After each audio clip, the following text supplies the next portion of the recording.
UDF നേതൃത്വത്തിൻ്റെയോ Congress നേതൃത്വത്തിൻ്റെയോ അറിവോടുകൂടിയല്ല Rahul Mankoottam സന്ദർശിച്ചിട്ടുള്ളത്. കാരണം UDFിൻ്റെ തീരുമാനം ഇനിയൊരു ചർച്ചയും അദ്ദേഹമായിട്ടില്ല എന്നാണ്.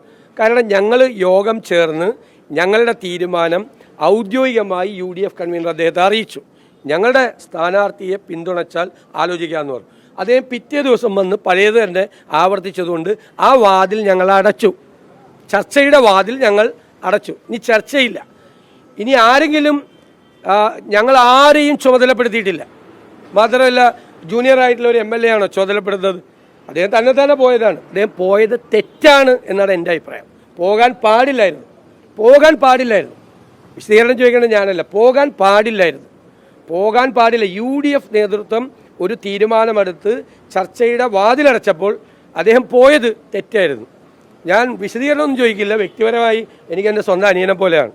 ഞാൻ അവനെ ശാസിക്കും നേരിട്ട്. മറ്റേ സംഘടനാപരമായിട്ടല്ല.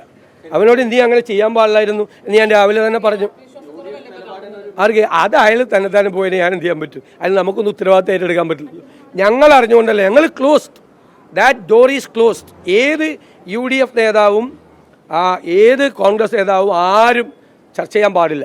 ആ ചർച്ചയുടെ വാതിൽ അടയ്ക്കാൻ എന്നെ ചുമതലപ്പെടുത്തിയത് UDF നേതൃത്വമാണ്. മിനിയാന്ന് ചേർന്ന UDF നേതൃത്വം.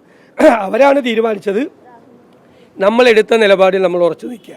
ആ തീരുമാനം UDF കൺവീനർ കമ്മ്യൂണിക്കേറ്റ് ചെയ്യുക. എന്നിട്ടും തിരിച്ച് നെഗറ്റീവാണെങ്കിൽ ആ വാതിൽ അടച്ചേക്കാൻ പറഞ്ഞു.